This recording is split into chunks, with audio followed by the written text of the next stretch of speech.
Hmm. Welcome, welcome back to the provocative world of cis society, where we fearlessly embrace taboo topics around our sensuality, intimacy, and sexuality, and dive deep into the shadow. This is Taboo Talks, where no topic is off limits. Join us as we expand our consciousness and embrace our shadows, bringing us more fully into the light. And today I'm so excited. We are joined by the incredibly multi-talented artist Sven Ra, a lifelong poet, erotic artist, and visionary. With hundreds of pages of poetry to his name and several complete works, Sven has taken his creative expression to new heights by merging the worlds of erotic art and poetic essence. His captivating work has been showcased in fine art shows and even inspired an entire erotic tarot deck, which is incredible, by the way. Have to check it out.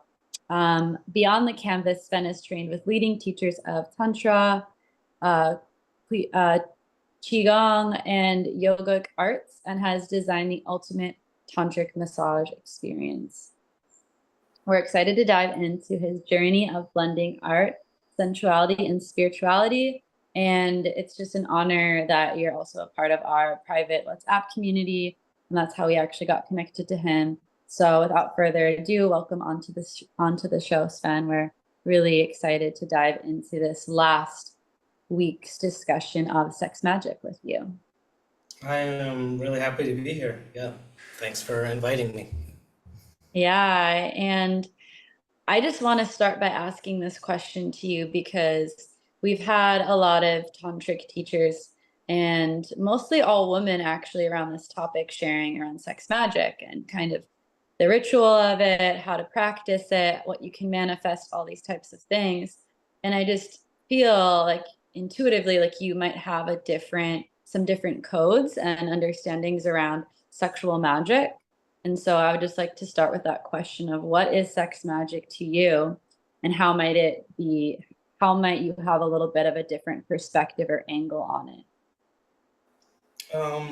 Yeah, I could go through my history. That might be interesting because I've been through different traditions. But I think one of the conversations we had with was early in the work of Penny Slinger and some of these different tantric art things, and I started kind of these qigong traditions, and there was this really strong sense of polarity. Polarity being the central principle to the organization of the universe, and this sort of union of opposites that can happen, and realizing as much of that as possible internally. It can be through external things, but there's also just this internal alchemy that can kind of go on. So a lot of the very early things that to me were extremely sexual but were not really physical in the normal sense of that kind of came as part of these traditions. And then later on, you kind of see what other people out there are doing. And I also had a really incredible time just kind of studying Glastonbury with some of the people who were there and doing various types of, priestess trainings that are kind of related to some of these art forms. And there was, I was often surrounded by entirely women in these kind of settings, to go into the Inanna and the Magdalene and all these different kind of energies, which often are the case of very strong historical wounds as well, because the people who practice these art forms often have been kind of persecuted through history. So I think there's a sense in which I have developed a kind of sensitivity as well to that, because I think it's kind of a collective pain that we all share to a certain degree, and maybe it's something that we all at some level want to move past, but then there's all these larger forces in society that sometimes trap us in kind of old patterns. So there's a lot to unpack there, because I think the core of a lot of what we do does come from our sexuality, our feeling of safety, where we feel safe, where we can feel perfectly expressive. But at the same time, there's like this crazy, but this manifests in our society, manifests very clearly in history, when different people who are being very expressive then are suddenly shut down, and in the extreme version of that, people are killed or persecuted in various ways. So I think we all kind of know that there's a sort of collective trauma around that. But there are some people who I would say, I was looking back like male role models for me, and certain people do come up very strongly. For example, Giordano Bruno always came up when people are doing kind of different sort of, I guess you could say readings, but there's these figures in history that stood very powerfully and clearly against some of these, methods of oppression, and said, guys, we don't even Earth is not the center of the solar system. Earth, there's all these stars. Like, look out. Like, look what else might be out there. I think he was also the first person to talk about the multiverse and really like expanding our sense of what's possible, and being very, confrontational about it. And I think that's something that I'm realizing myself, is that, sometimes you can be part of an underground scene that is very deep and very deeply rooted, but there are, powers in this world that are very hostile to this. And sometimes you just have to stand up and kind of call them out. And I think that's really, one of the things that is a growing opportunity for me as well, as the more, forceful version of the masculine, I guess you could say. I love this. I feel like you kind of answered this question that I was going to ask around what's next, and it's like you use the word call them out. And I feel like we're at a pivotal point in the collective, in the expansion of consciousness, of taking responsibility and saying like, hey, this is here, but what is next? What do we want? What do we want to call in? And there is this middle ground of standing our ground and standing up for what we believe in. And yeah, I'm just curious if you've encountered, like, what your encounters have been like with these energies personally. If you could like dive into a little bit more of a micro explanation, I would love to unpack some of that. When you say which energies do you mean when you ask the question? This opposition, right? Like, and I'm so grateful that you're speaking into the shadow, because like Elfina said, our guests have been A, female, and B, predominantly focusing on like the sex magic practices and how to use them to manifest. And it's very much been in the light. And I feel like the direction of this conversation is going more into the shadow, and I'm into it. I'm totally into it. Thumbs up. Yeah. I love that. In that exact moment, the thumbs up emoji comes on. So yeah, I would love to know more about your particular experience working with the shadow in these spaces, and how you've met it, how you've handled it, how you've moved with it, how you've communicated with it, what that's looked like. Does that make more sense? Yeah, absolutely.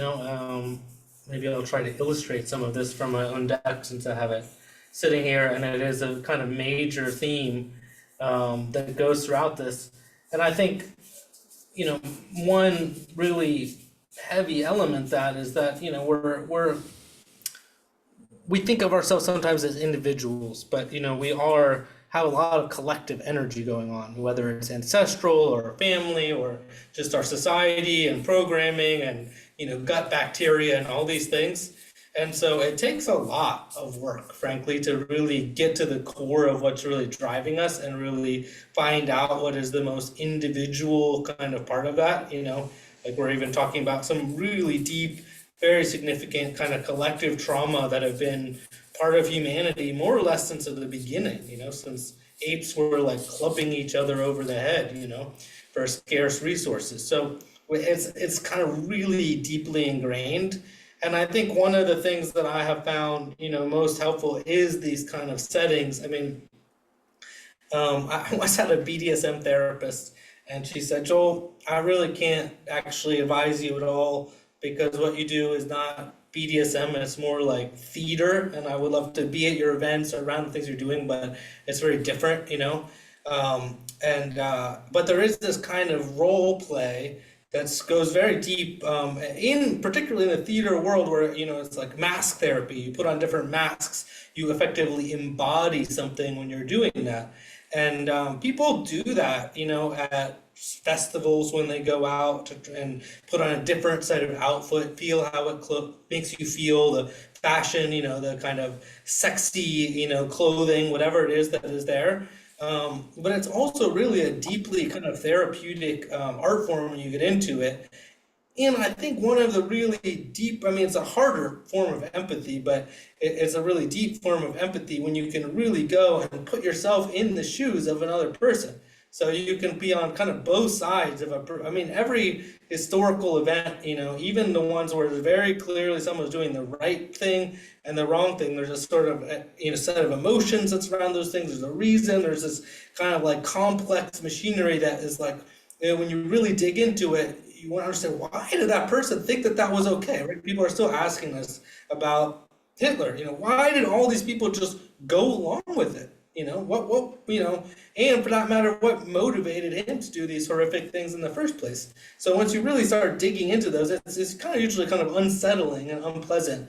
But I think that's where kind of like the deeper shadow, in a way, lies in humanity. I have a kind of interesting shadow work card in this deck, so I'll just bring it up now.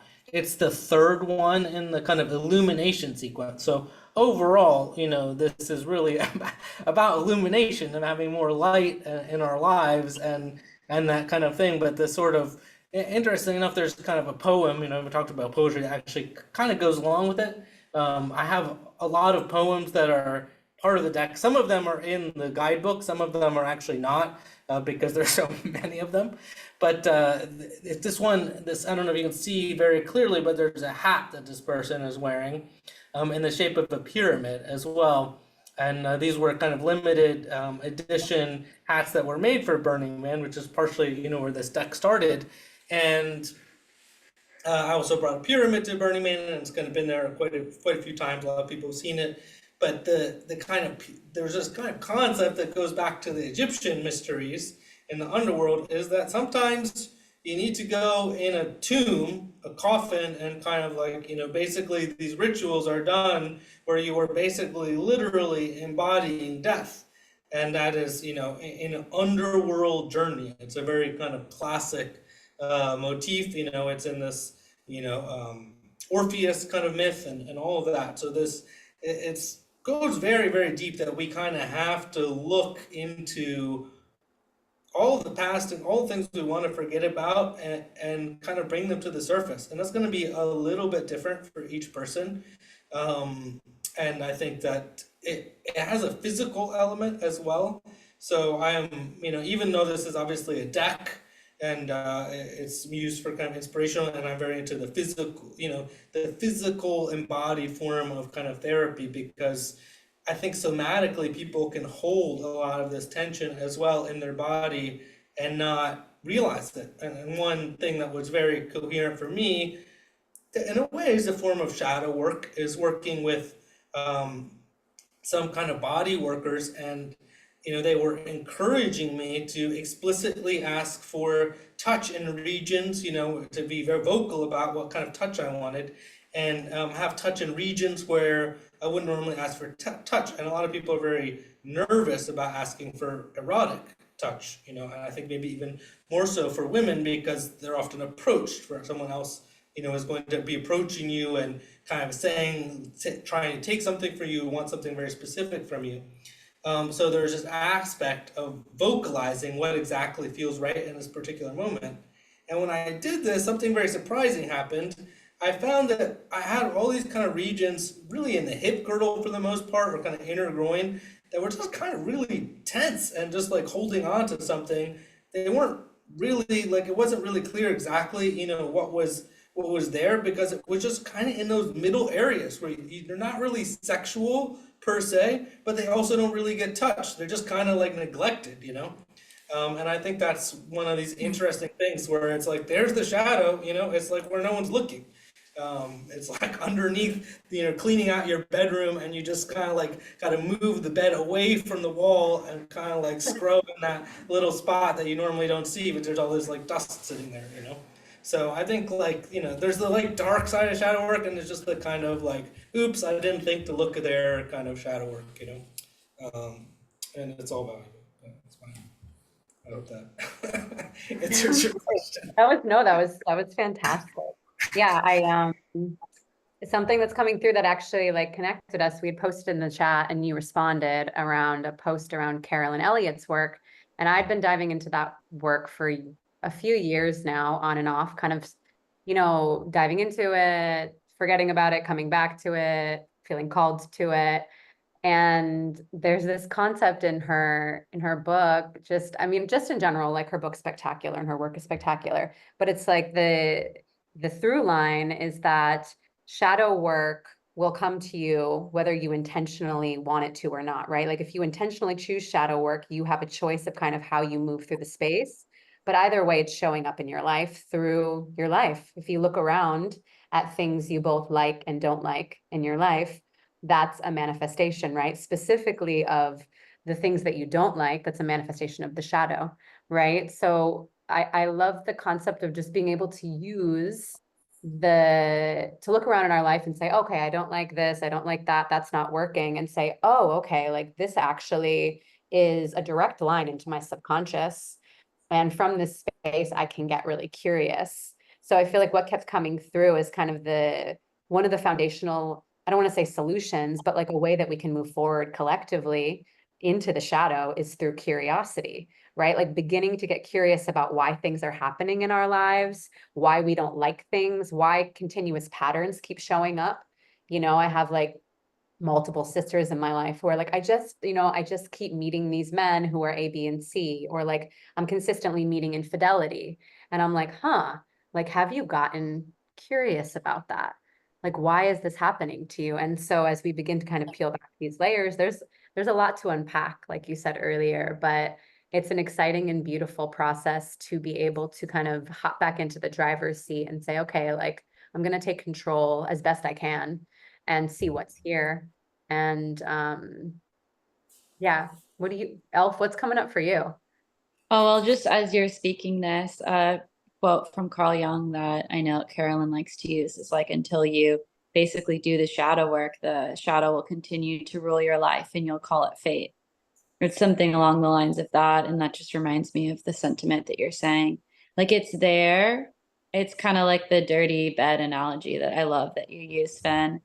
Like it's the dust is there and it might turn to mold and it might start to make you really sick.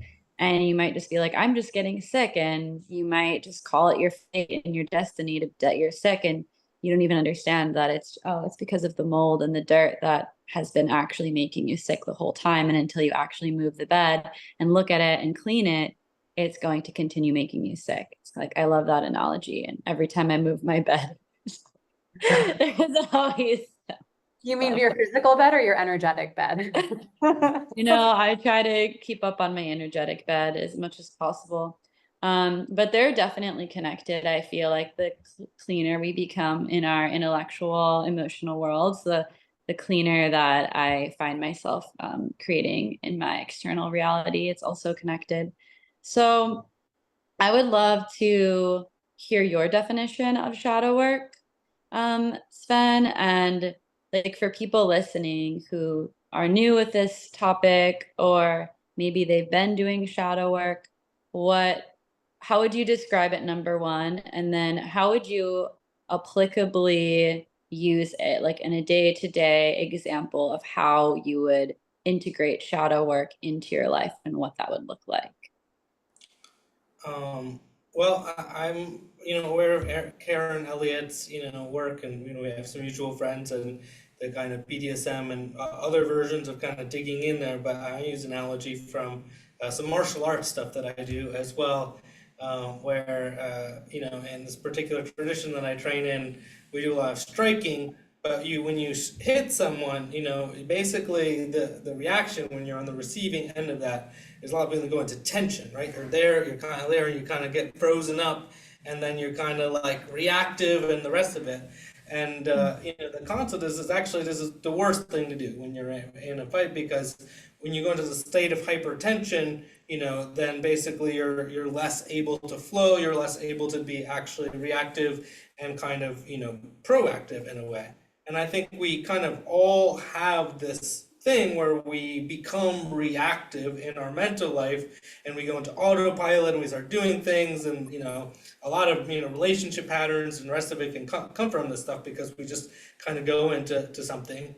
if you're into kind of past life work, a lot of people basically said that this kind of stuff can be carried over multiple lifetimes. So you get a certain system of response, and then you kind of, join a particular version of a cult, and you're like, oh, it always feels so great because I was like, it's like the cult. I love this kind of, vibe. It feels like I was here before, but then maybe you didn't actually really achieve anything there. It just was a very cozy thing for you, and you didn't really get to the full, kind of version of that. So there's all of these patterns that are there, and basically, to me, shadow work is anything that allows us to kind of get below the surface and dig in. And usually, it ends up being a bit invasive because it's very uncomfortable by default, and so you need to go into a different way of doing things than you're normally doing them. And many of the beautiful right-handed path people who I love, generally speaking, visual meditation or spirituality, or like the pretty side of everything. A lot of times, they don't know how to handle the stress of, like, when someone's about to run you over with a car or something like that. Or I've been in wartime. I was bombed recently in the Ukraine. I got to be, I had these different. You get these experiences that are Mm. highly stressful. How do you react to that? And can you still be at peace in that? And the very specific kind of, let's say, BDSM flavor of that is basically, or the theatrical version, is basically deliberately having you act out a role where you are going to be in a state of discomfort. Potentially in some of these kind of core wounds where it relates to, your sexuality, how you were treated as a child, kind of different types of these kind of things. And then, and this is where it becomes very sensitive and challenging, giving the space for you to actually process and grow and feel, both things. And I think, for example, I said before, empathy is very important, that we grow our empathy, even for people that are clearly doing bad things to themselves and others, and then we also grow the empathy for the parts of ourselves that we're not aware of and the parts of us reactive.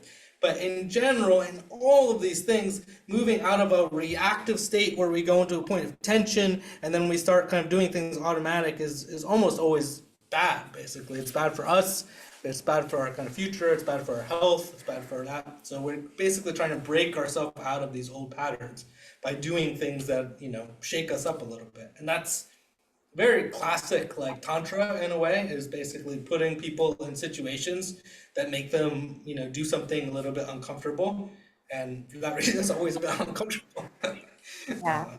I'd Yeah. love to share a story around this that's coming through, that like the specifically kind of the BDSM merging point with sex magic, and how I'm just kind of connecting these dots, how, like, I mean, I've been connecting them, but I'm feeling like they're really moving to a space of embodiment of like, oh, this is making a lot of sense. Like BDSM is sex magic, right? Like people are going in to heal trauma or to like move some energy and to meet it from a space of power and intention and saying, okay, I get to choose this.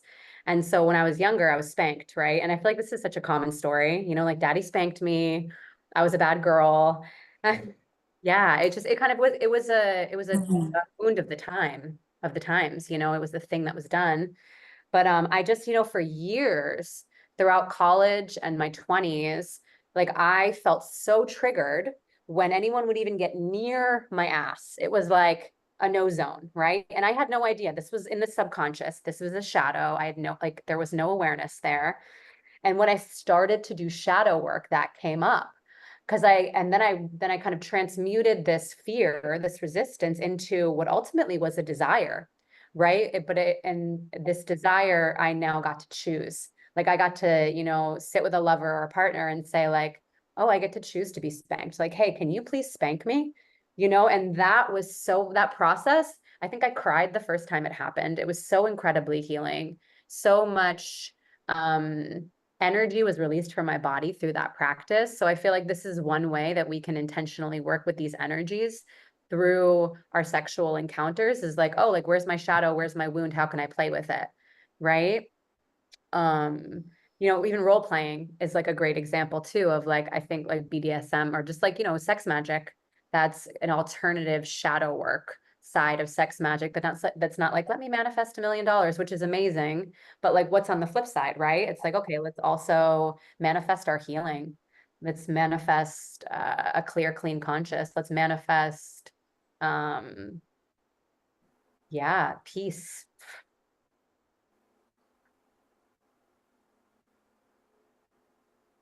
Yeah, 100%. Yeah. Yeah, I would love for you to maybe go more into what you were saying around when you were trying to work with a therapist around BDSM, and you were mentioning that you're more into like this kind of theatrical role-playing experience, and yeah, how those relate to sex magic. Like how could playing a role and being in a specific part in a sexual way be an alchemical experience? Yeah, well, the way it came about, like many of the best type of experiences, really through kind of, deep intuition, and this sort of artistic journey. Because when you're doing things in an artistic way, you're kind of like, okay, a little bit of this color, a little bit of this crow, play this music in the background, and kind of creating a mood. And you find people that kind of resonate with that mood.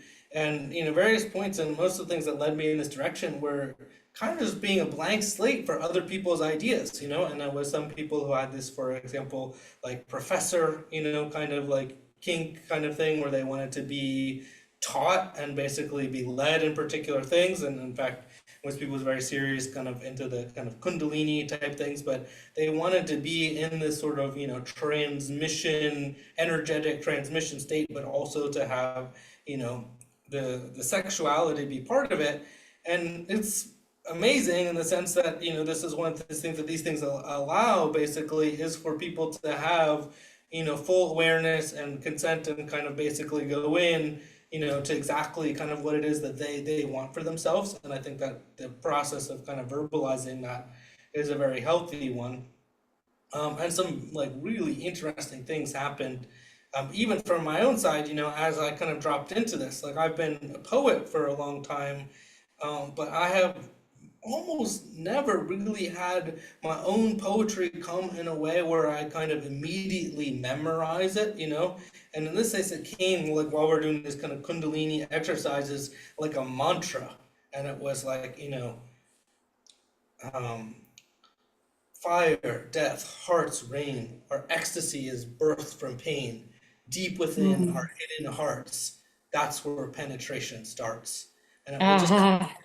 this wave, and it kind of just hit me, and then it kind of came again, kind of like a mantra that was like kind of needed to be repeated and kind of become energetically embodied. Um, So hot. and Sounds a lot like the ISIS invocation, by the way. oh yeah. Yeah, there's an original ISIS. Well, I tried to find like the oldest texts on ISIS invocations, and the one that I found, there's a similar piece in there.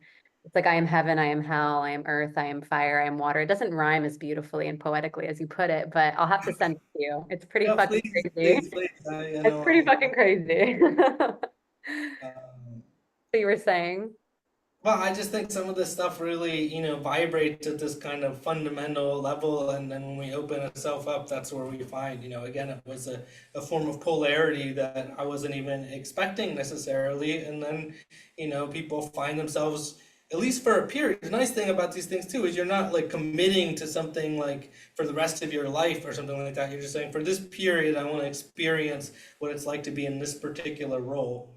Um, and I guess, just intuitively, this sort of, even though maybe I'm more natural in this kind of professorial role, from a kind of, more esoteric side of what that means than in a, more classical academics setting. Yeah, this is like reminding me of just the archetypal embodiment, and you created a whole tarot deck, so I'm sure that you're into archetypes, and I intuitively feel like the exploration of embodying these different archetypes just naturally connects us to different shadow parts of ourselves that we're not usually connecting to because we're taking on a different character, we're taking on a different role, we're maybe dressing in a different way, we're speaking in a different way, we're moving in a different way, we're acting in a different way.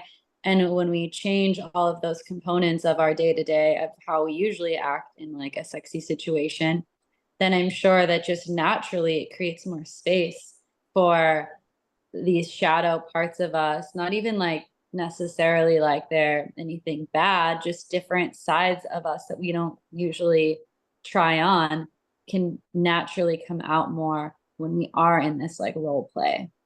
That's just like what I'm feeling like why it might be so powerful. Maybe you can share like how your own experience of archetypal play has helped you to have maybe epiphanies and downloads and see new parts of yourself and how you relate sexually.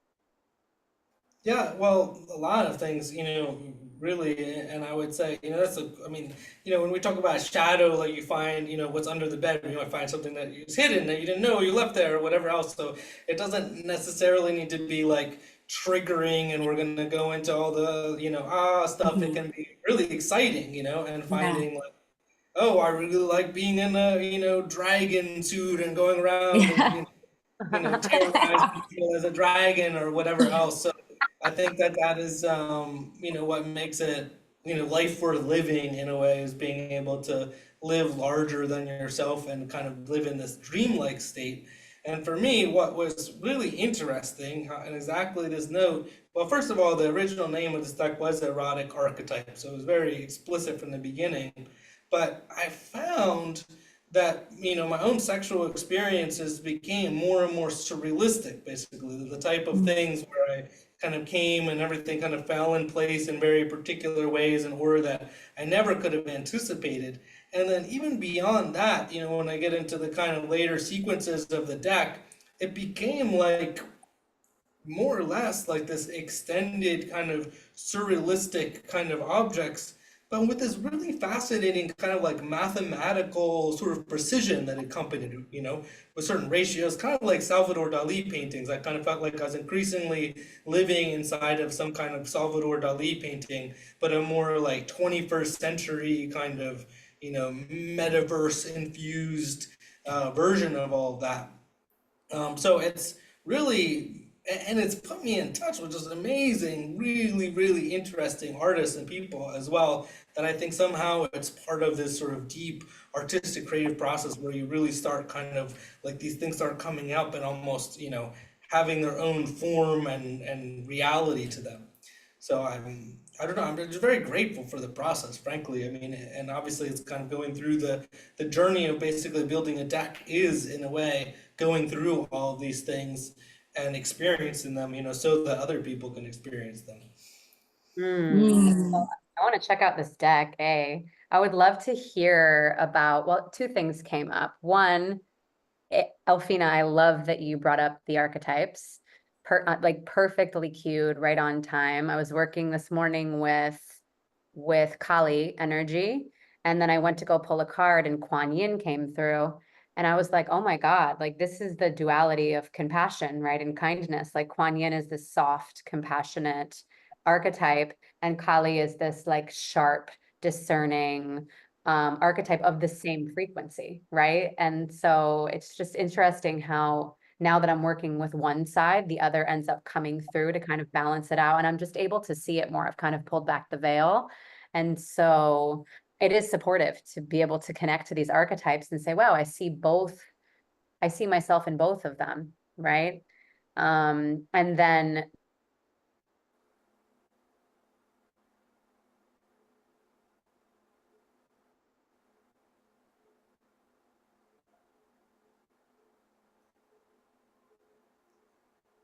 Oh, Heather's paused. Yeah, I know. Well, until she comes back. Um, yeah, I just wanted to reflect on what you were sharing about not everything in the shadows is like traumatic and triggering and scary. Oftentimes we meet new parts of ourselves in these shadows, like our dragon energy or our, seductress energy or our submissive energy.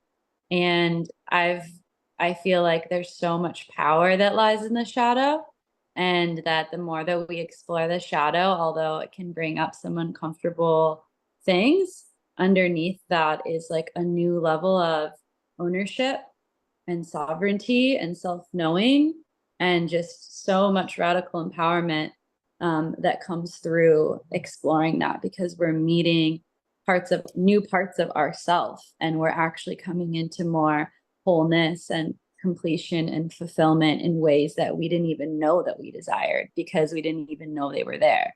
And then we like have this reunion with more of ourselves the more that we go into them. Yeah, I mean, I'm a big Taoist, fundamentally, and I love other traditions as well. But the Taoism, loves water basically, and the water, is in the mountain, it draws in the flows the valley.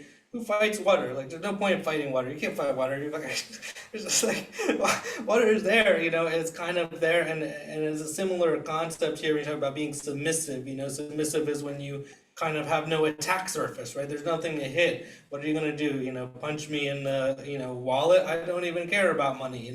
So what is your attack vector? What are you doing? And I think many people who really understand the art of being submissive, kind of have the same thing too, where it's like I can fit into any role and I can kind of be there, and I can be there as long as I want to be there as well. That's really the amazing thing that people don't appreciate about, who aren't really kind of familiar with the art of being submissive, is that you're there for the role as long as it gives you pleasure, and then when it doesn't, you just walk away from it. And that's not true for most people who sit in an office.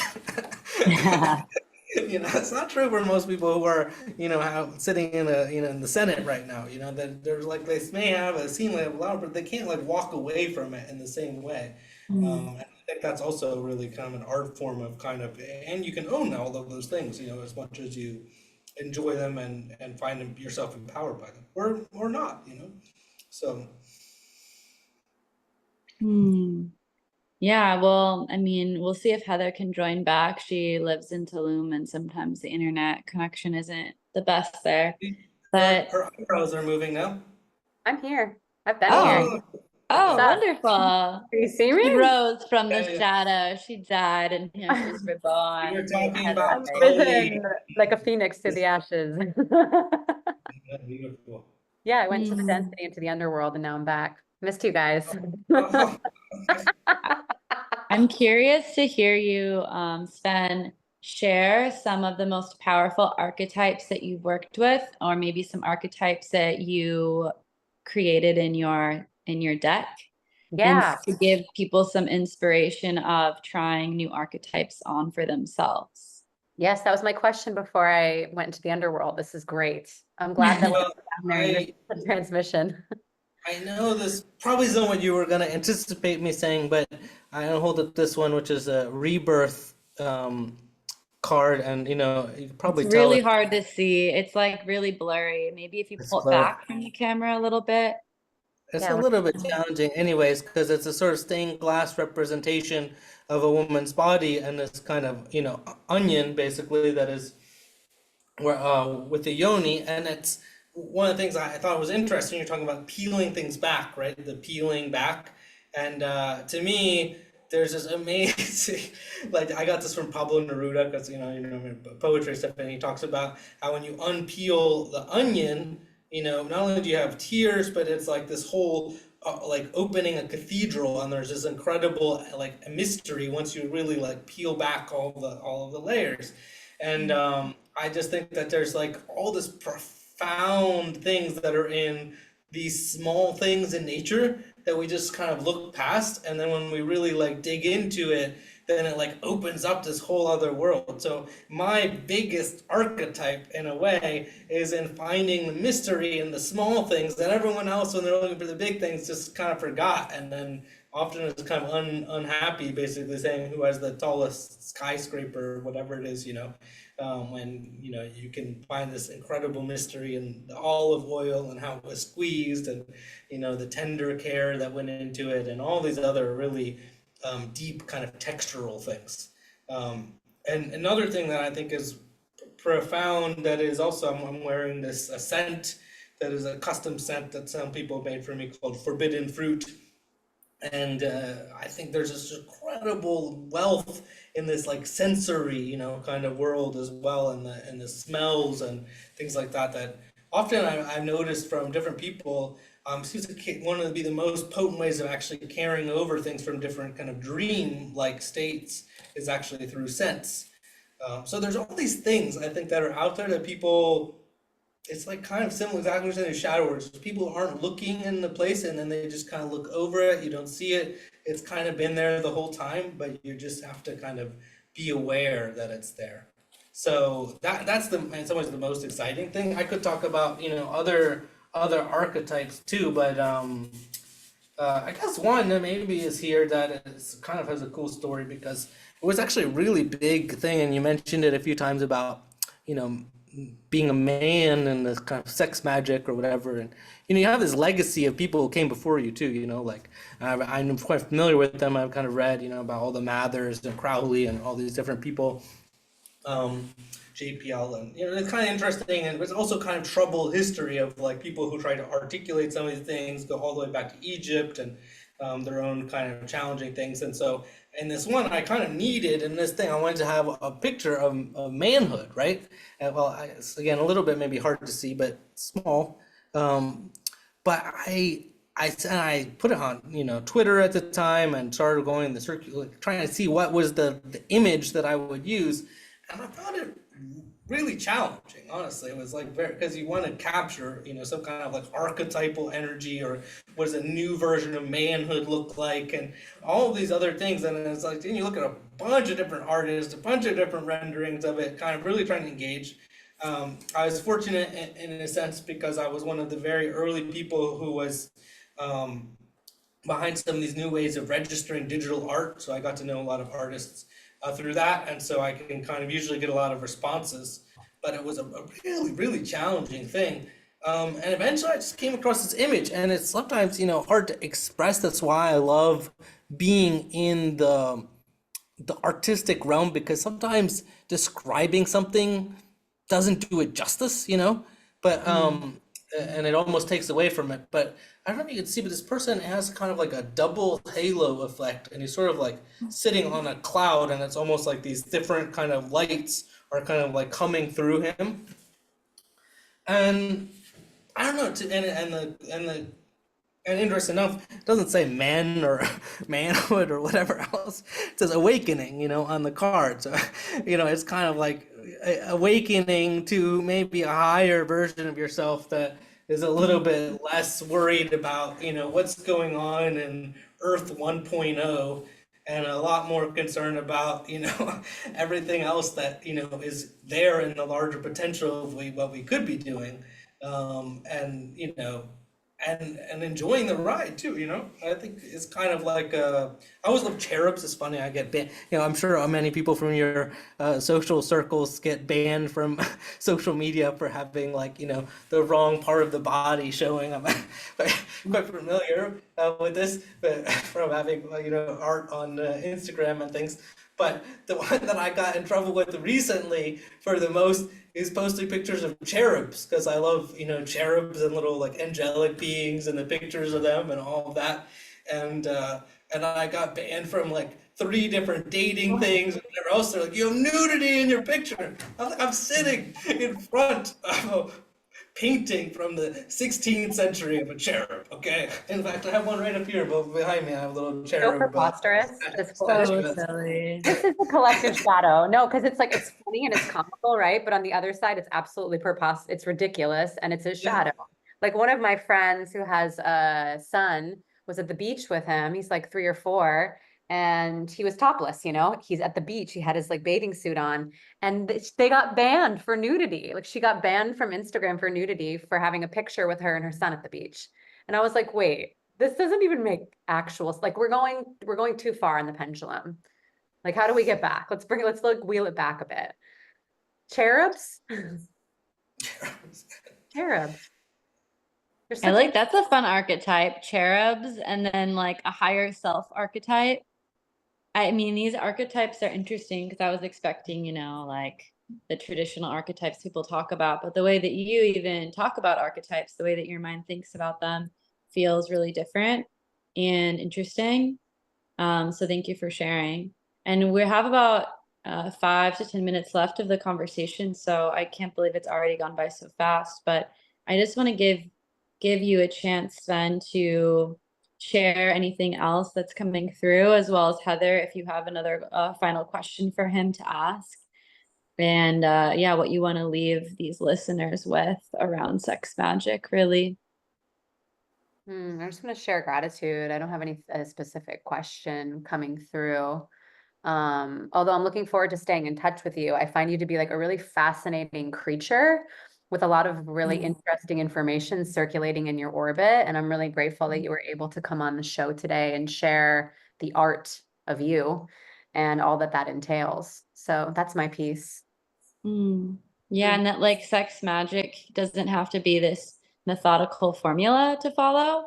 That it can really be so personalized and creative and an artist masterpiece essentially. And there's so many nuances and ways to approach it. And my mind is really, all these wheels are starting to turn from this conversation. Because I feel like you just took something in the material world and you kind of brought it to this like cosmic level. Yeah. And so maybe like my last question for you, Sven, is yeah, if someone is listening and they want to really take their sex magic practice to the next level, what is your advice for doing so?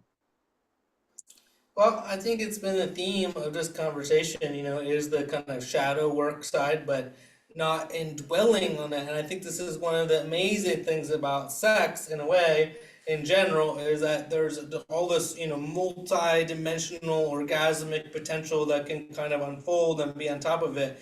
And that if you can pair these things together, where, hey, look, we have some stuff that's, maybe we're not proud of, or things we did, or, tendencies or whatever else, that all come to the surface, but then, let this orgasmic potential kind of flow through it. And I think this was, in a way, like the original idea of psychotherapy and Sigmund Freud is basically this, like, look, we have all this stuff, it's kind of down here, we're looking here, God, God, God, but actually it's kind of inside of us, and it's really motivating a lot we do. And, we've taken this a little bit, to the next level, really getting in the somatic things, but I don't think we've gone far enough, in a way. We have to go back into that world, but that really structuring things for our own bliss and fun, and you mentioned it, this cosmic potential behind it, is really the ultimate package, and we have to be open to that, really. But I think if we set ourselves on a journey in that direction, I mean, we're going to basically, we're going to get there. It's going to be a lot more fun than whatever else we're doing too. So I'm like a huge believer in, don't make your life more painful or miserable than it needs to be. There's enough things that come in, that maybe will be unpleasant. But you should set yourself up for success, and this is no difference. And shake things up a little bit. You mentioned people getting stuck in patterns. It's like if you go to the same tantra spiritual circles like over and over again, you're gonna be doing ecstatic dance for like the next century. But like, and I'm not saying that as someone who doesn't like ecstatic dance, but I'm just saying, like you gotta do something, different once in a while. So the moral of the story is just do something different than what your regular practice is, and you're sure to uncover something new that will elevate your experience. Yeah, exactly. Yeah. And if people want to kind of go down this sort of, deck process and kind of use that as a thing, I think that's really great. It's been very powerful for me, and getting to this kind of, cosmically, interwoven kind of, state. So. I love that idea of like using your deck. I mean, your deck is so beautiful, and just like really using any deck that you have to also like guide your experience of like what is the energy that I can connect to during this sex magic practice today? What archetype is here for me to explore? And this segues into, I would love for you to share about your offerings, and then also whatever you're going to say now, but also like share your offerings, your deck, how people that are listening can find you and work with you and buy your deck and all of that. So touchmedeeply.com and Touch Me Deeply on Instagram. So that's the easiest place to kind of get a hold of me or the decks or anything like that. Really, I'm engaged in a lot of different kind of artistically driven kind of projects. And I think I mentioned, I'm working with some of these leading, tantric massage therapists to kind of bring in all the tuning and melodies, and I have like these specific oils for different chakras to kind of build the fullest experience there. So that's always something I'm excited to engage around. And the thing I was going to bring up here too, just as a plug, I mean, in a way of things that go well with the deck, I love using this Healing Waters deck, which is one of Rebecca Campbell's one, along with it, because I find that, the erotic, it can be very powerful, but it also sometimes it's kind of like, you got to ride these waves and kind of let it flow. So I find that certain kind of other decks really pair well together. Yeah, this is one of my favorite things to kind of bring alongside of it. So. Yeah, it's like bringing the eroticism maybe in your deck is more connected with that sacral energy, and then maybe Rebecca's deck, I have a deck of hers, and it's like feels more heart and crown, so you're able to kind of like bring that experience full circle, and like you're saying, that wave up and down the chakra, so we're not just getting stuck in one chakra. Yeah. Heck yeah. Yeah. Yeah, I just feel like, Yeah. oh, what were you gonna say, Sven? I was just agreeing. Yeah, I think that's really important. That we don't get stuck. That's the thing. Everything could be Yeah. stuck if you spend too much time just on that. Unstuck yourself. Unstuck yourself. And like, yeah, what's coming through on this grant, like through everything that we're sharing, it's like I ask myself the question and then I'm down to wrap. You might be hearing a cat. There's a cat. So like what you're hearing is true. Is kind of like, why are we doing all of this, right? Like, what's the point? And what just kept coming through is like, we're here to fall in love with ourselves, right? And like the path of shadow work is to integrate and fall in love with all the pieces and elements of us, right? Not to like shame or cut or dismiss or oppress, but to really like welcome in and embrace and find beauty in everything. So that's my final message for this topic. And yeah, I'm gonna let the cat just do its thing now. Thank you again, Sven. This conversation has been revolutionary and inspiring, to say the least. And this puts a nice bow on this topic of sex magic that we've been in now for a while, and going out with a bang. And yeah, thank you for being here, Heather. And thank you, each and every one of you who is listening, who's watching, who's tuning into this conversation. We truly would not be here without you. And from the bottom of our hearts, from Cis Society, we're very grateful for any way that you can continue to support our mission. So if this conversation resonated with you, supported you in any way, we really encourage you to like, subscribe, share this message so we can continue to expand the heartbeat of Cis Society with the world. And you can catch all these replays on our YouTube and our Instagram at Cis Society World, under Taboo Talks. And yeah, continue following the conversation as we continue to dive into the shadow. And remember, the only thing taboo is not talking about it. We'll see you next week for another episode.